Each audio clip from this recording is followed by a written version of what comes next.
Though sword and sorcery is an entire subgenre of fantasy unto itself, in real warfare, swords were actually seldom used. They weren't as prevalent as spears on the battlefield for a long time, but across every era of humanity, archers had a constant presence in any theater of conflict. So it makes sense that one of the coolest apostles in Griffith/Femto's Reborn Band of the Falcon is also one of the coolest archers we've seen across any media so far. Irvine is a quiet apostle who usually sticks to his own devices and prefers solitude to the merriment of the camps and capital of the Falcon of Light. But when he is called upon to perform his duties as an apostle, he turns into a gauntlet of death that never misses its mark and would give some modern guns a decent run for their money. He's mysterious and surprisingly self-aware of his internal nature, and that's why we thought it would be a good idea to take a look at him in this video. So, without further ado, this is Irvine's origins. Explore. Before we go into our explanation, we have a very small request. If you like our content, please support us by subscribing to our channel. This is a small click for you, but for us, it means a lot. Thank you.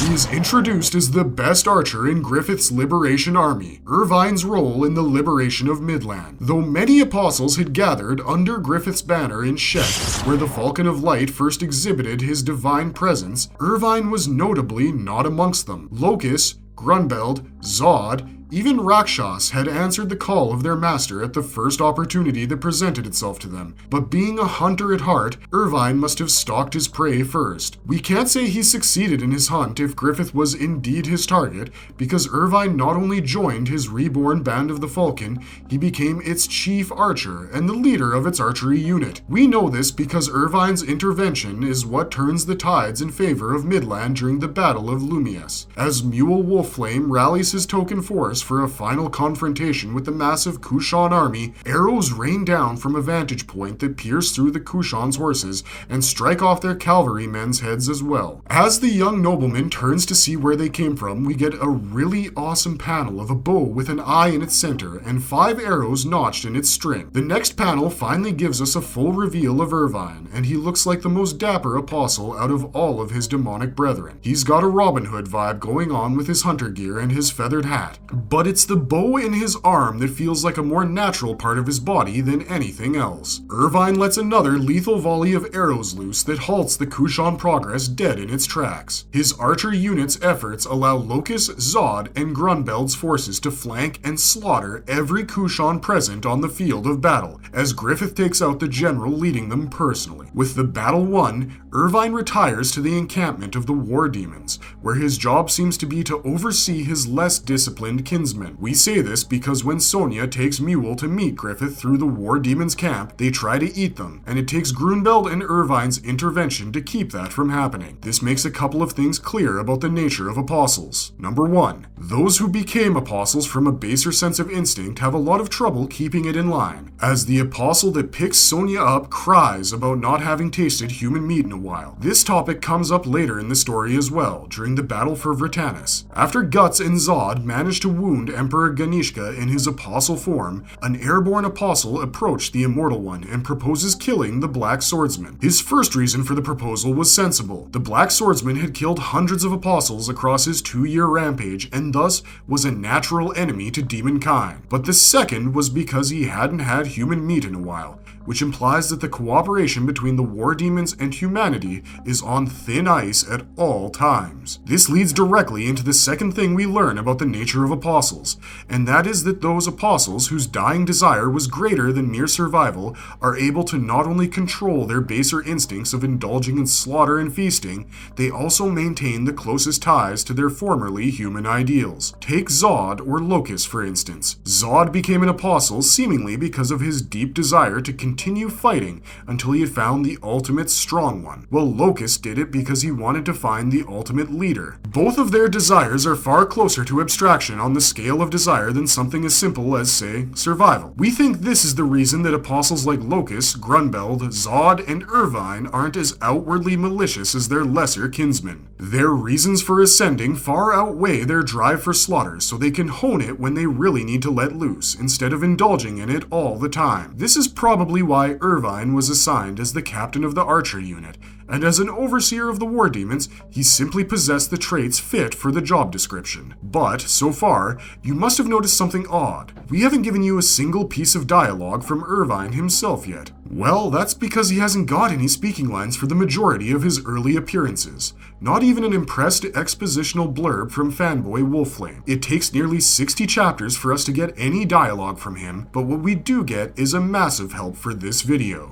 He is a hunter who feels more like a beast than a man, and yet he is deeply connected to mankind. Irvine's role in Fantasia and his friendship with Sonia. After the Band of the Falcon's victories at Shet and Lumias, Griffith dispatches his vanguard ostensibly to retake the capital city of Windham, and Irvine is a part of this attack. His job, as the best archer in the band, is to find a decent vantage point to employ the oldest trick in the war manuals of any sovereignty, taking out the enemy leader. After finding a decent vantage point, Irvine and his archers clear a path for Locus's Lancer unit. Their coordination allows them to breach the retrenchment of Windham. But there, they are faced by hundreds of monstrous Daka, and the dread Emperor Ganishka himself. The Kushan leader has a war of words with Griffith's spokesperson Locus first, where he denounces all war demons as knaves of the Falcon of Light. This makes every apostle present there bristle with bloodlust at the sheer disrespect shown to their master, and so they prepare to take their released forms to meet the Daka in battle. As Locus gives the command to charge,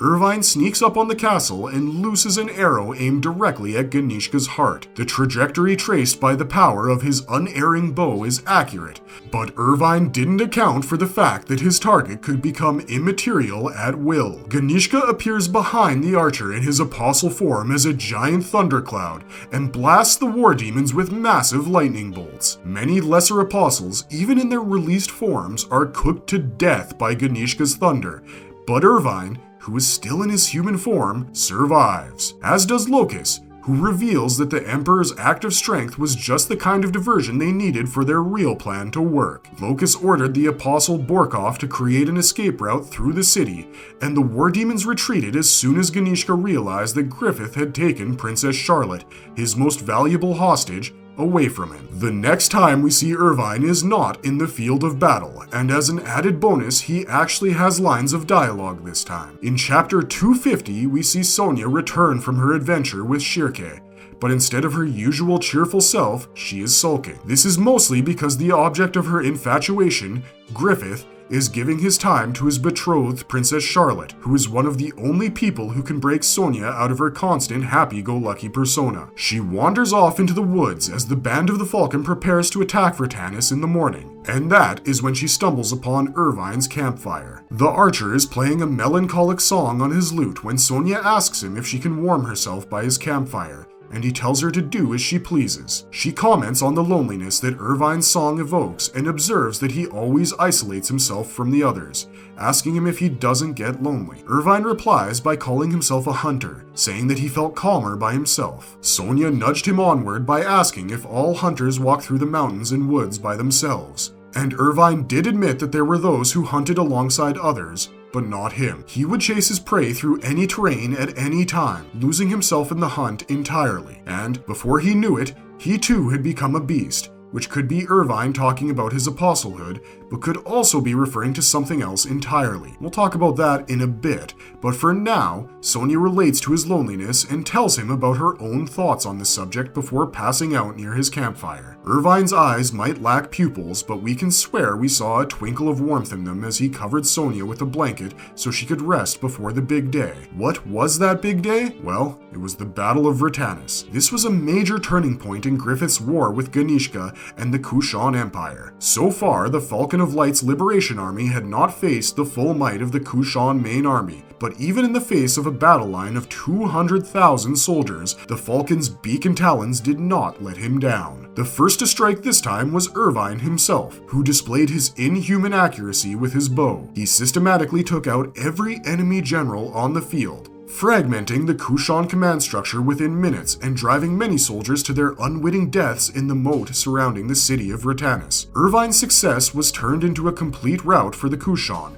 with Ganishka himself being brought to heel by Femto's incarnated self. The Demon King's demon army retreated to Ganishka's demon castle in Windham for the final showdown, which is where we see Irvine's apostle form for the first time. As Ganishka's Shiva form decimates the entire city of Windham beneath his eldritch feet, every living thing crushed by the same was turned into a pseudo-apostle resembling the Emperor himself. This army, which swarmed the Band of the Falcon by the hundreds, was met by Griffith's war demons in their released forms. Seeing the monstrous true selves of the apostles rattled the humans following the Band of the Falcon. For the first time, they questioned the nature of Femto, nearly striking upon the truth, but their minds were dissuaded by the Falcon's medium and Irvine's only friend, Sonia. The seer used her telepathic powers to transmit her thoughts and feelings to every living thing gathered in that place, human and demon alike. She questioned the worth of judging one by their nature when it was the war demons who were shedding blood on the field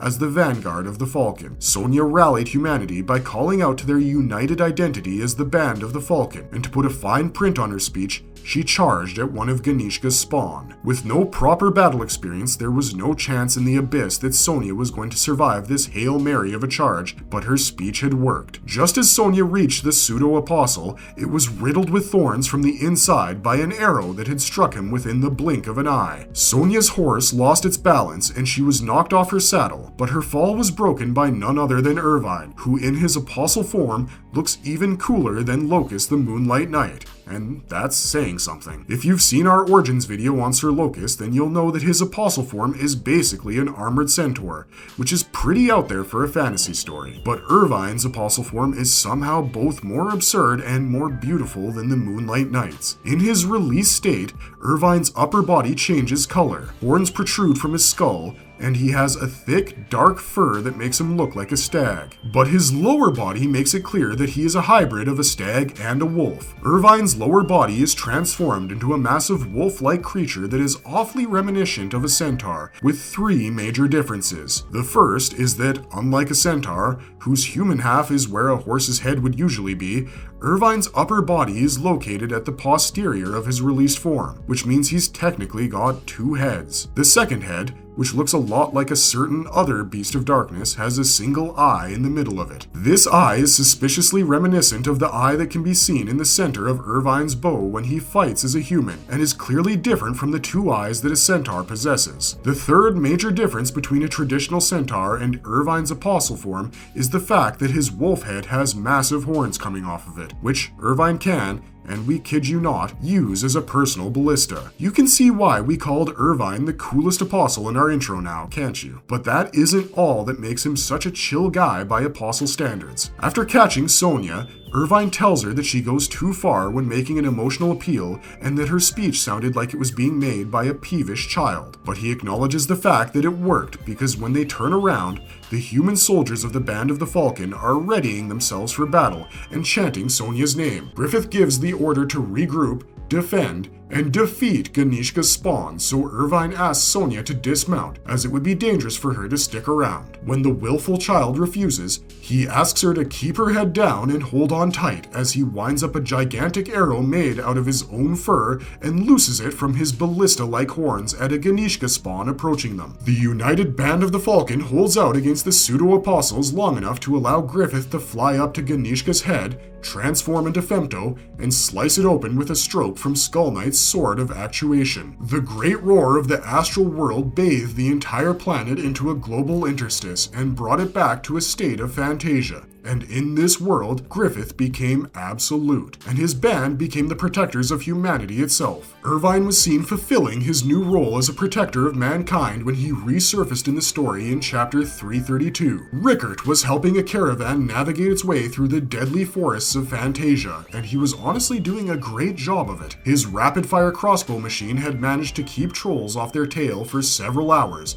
but the numbers game was catching up to them. After exhausting an entire box of mini explosives, Rickert was nowhere close to halting the trolls' advance. That was when the sight of a familiar banner made him speechless, as if he had seen a ghost. The Reborn band of the Falcon saved Rickert's caravan by slaying all the trolls that were closing in behind them, but the threat wasn't neutralized yet. That's because lurking behind the trolls was a huge cockatrice, and in this matter of a fantastical problem, General Reborn turned to a fantastical solution. Irvine stepped up to claim the cockatrice as his prey, and got his prey in one shot with his personal organic ballista. He expressed amusement at Rickert's use of an automated crossbow to kill harpies closing in from the skies, and then helped clear the blocked path so the caravan could reach its destination, Falconia, Griffith's utopic capital city. After this, we only see Irvine on 2 occasions. The first is during the Band of the Falcon's raid on the eastern stronghold of the Jotnar. Irvine helps his fellow apostles defeat a mythic hydra by shooting one of its heads with his expanding spiky arrows, and allowing Zod and Grunbeld to finish it off. The second is in the most recent chapter of Berserk, where he was seen standing alongside Sonya as she gazed into the branches of the World Spiral tree. Irvine tipped his hat to Mule Wolfflame, who was then joined by Grunbeld and Locus as well. The young noble wondered why the Falcon's most trusted war demons were present at the harbor, and the answer was the Falcon himself. Griffith descended from Zod's back with Casca in his arms as chapter 371 came to an end, leaving us in the dark about what's to come in the future. But despite Irvine's last appearance being a cliffhanger, we can use all of his previous appearances to create a composite sketch of what he might have been in his human life, and how he came to become an apostle as well. A hunter who was much like the beast he walked the woods with, Irvine's possible true origins. From the moment Irvine appeared on the pages of Berserk, it was clear that none could match his skill at archery. He was able to send 5 arrows flying from his bow at 5 different targets and hit them all accurately from an impossible distance. That's a feat only someone with an apostle's power can achieve. But why exactly did Irvine become an apostle in the first place? Well, we think that answer lies in his eyes, or more accurately, in the eye of his monstrously massive bow. If you take a careful look at Irvine's full character reveal in chapter 192, you'll notice a few odd things about him. For starters, he appears to be dressed like a minstrel, but wields his bow like a warrior without peer. He has called himself a hunter, and yet it is clear that he knows the field of battle like the back of his hand. He carries 2 quivers, one for his bow and the other for his arrows, and likes to keep the latter ready to go when he takes his stance. But one wonders how he can see across the distances that his arrows travel, because Irvine's eyes are entirely white and pupilless. If you are someone who is also confused by the idea of a blind archer, then all you need to do is look at his bow, because we think that's where his true eye resides. The eye in the middle of Irvine's bow is the subject of every panel before he looses an arrow. In chapter 332, we find out why. Even though the Reborn Band of the Falcon had managed to save Rickert's caravan from trolls, they were cornered by a massive cockatrice that threatened to devour them all. General Laban,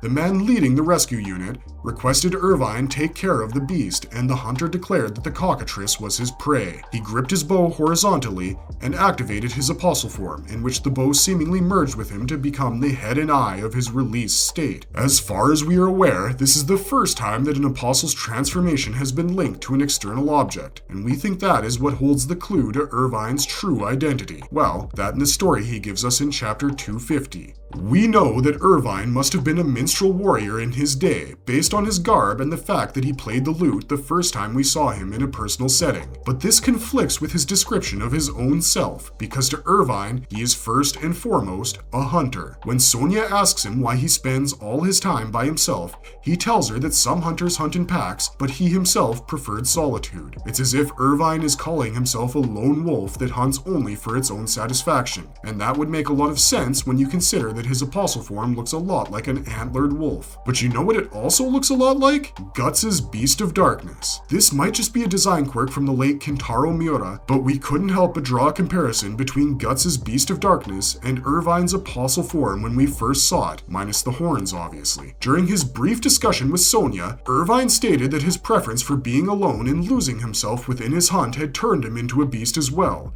and it is that phrase that is key to cracking the code to his previous life. Hunters need to be inherently attuned to the ways of nature if they are going to act as predators. Without the benefit of modern technology, All a hunter had to rely on back in the day were their wits and their skills, and Irvine seemed like a man who honed both of those to the brink of insanity. Sure, the idea that him decapitating Kushan generals with his apostle powers is a bit of a stretch, but what isn't is the fact that he could probably target their necks at the same level in his previous life as well. Irvine must have been a deeply caring human who had developed close relationships with a small girl that defined his humanity, because his interactions with Sonya seemed like deja vu for him. But another thing that he must have had by his side was a beast companion, and in our opinion, that's who has become his current beau. If Irvine's own account of his lifetime can be trusted, then it's safe to assume that his passion for hunting turned into obsession over time and completely consumed his life. He claims to have hunted alone, but even an experienced hunter often relies on creatures like dogs to help them sniff out the tracks of their prey. It isn't an exaggeration to think that Irvine had a similar companion even when he was going solo, but the problem arose when he lost himself in the hunt so completely that he couldn't differentiate between man and beast anymore. All his thoughts reverted to his baser instincts, like who would be his next prey, and how would he manage to kill them. It is possible that Irvine also served as an assassin at some point in his life, because every time we have seen him fight for Griffith, he has been able to take out targets placed at an impossible location with impeccable ease. In fact, his attack on Ganishka during the Charlotte rescue mission can be called a failed assassination attempt, because Irvine was going for the kill there. Spending so much time barreling between the world of man and nature made Irvine forget about who he was himself, as his sole focus became hunting. At one point in his life, he gained possession of a behelit, which he most likely found deep within the forests he stalked regularly. It's either that, or he got it from a seemingly random person during his many travels, who would later be revealed to be some kind of fortune teller or sage connected to his very fate. Either way, this was the beginning of the end for whoever it was that defined Irvine's humanity, and we'd like to think it was some fancy noblewoman, just because who wouldn't swoon over a lute-playing archer in the medieval ages or even today? We say this because it's clear that at some point in his life, in a near-death situation, Irvine activated his behelit and called upon the God Hand for a second life, which means that he sacrificed those closest to him in exchange. It's difficult to imagine what could have put such a hawk-eyed archer in a near-death situation, but it isn't impossible. If our assumptions about Irvine's life are correct, then it could be that he was sent on an assassination mission and ended up being discovered and ambushed by his target. Or it could also be that Irvine took it upon himself to hunt down a creature impossible to hunt, and found out personally why it was impossible to hunt in the first place. Either way, his failure became the source of his despair, and birthed his deep desire to continue living so he could finally have his perfect hunt. At that moment, his blood flowed into his behelit and summoned the God Hand, who granted him his deepest desire. Technically speaking, Irvine's companion creature, which we're positing was a dog or a tamed wolf, must have also been served up as a sacrifice to demonkind if it helped define his humanity. But, as we've speculated earlier, it became a representation of his inner darkness instead, and so it was that the God Hand gave Irvine the ultimate form for the ultimate hunt by transforming his companion into his new demon bow. We can make this assumption because chapter 332 made it clear that the bow was the catalyst for Irvine's apostle transformation, and so it clearly played a major role in his previous life and continues to do so even today. After being reincarnated as a thrall for the God Hand, Irvine immediately completed his mission and embarked on the greatest hunt of them all. He began searching for the Falcon of Light. Why he did so is yet to be revealed. We know the motivations of every other major apostle behind Griffith. Locus wanted to serve a worthy master. Zod was defeated by Femto's strength, and so now he served that strength. Grunbeld was led to Shet by an oracle like all of them, and Rakshas just wanted to be the one who got the first crack at actually killing Griffith. But Irvine's motivations for joining the Falcon of Light are unknown as of yet, and we don't think that they'll ever be revealed now that Miura-san is no longer with us. He still remains one of the coolest apostles in both design and disposition so far, which is why it will be even more satisfying when Sonya finally realizes what kind of a monster her friend truly is. Marvelous verdict. And that's it for this one. There isn't a lot to work with when it comes to Irvine simply because of how introverted his character is. but based off the clues that Miura-san scattered here and there, we can at least build a rough picture. The fact that that picture reveals a man so obsessed with his craft that he lost himself to his inner beast is what you should take away from this video, because however cool his disposition may be, the fact remains that Irvine is an apostle. He was a human who sacrificed the people closest to him in order to gain power as a demon, and no number of cockatrice kills with his super cool Ferrero is going to make up for that. The fact that he silently supports Femto's deception of mankind is all you need to know about who he really is. A demon just biding his time for the right place and the right opportunity. What those things will be is what the story of Berserk is ostensibly building towards, and we hope we get to see them in our lifetimes. Until then, let us know what you thought of this video down in the comments section below. And if you liked our content, don't forget to leave a like and subscribe to us if you haven't already. Have a good one, be safe out there, and thanks for watching.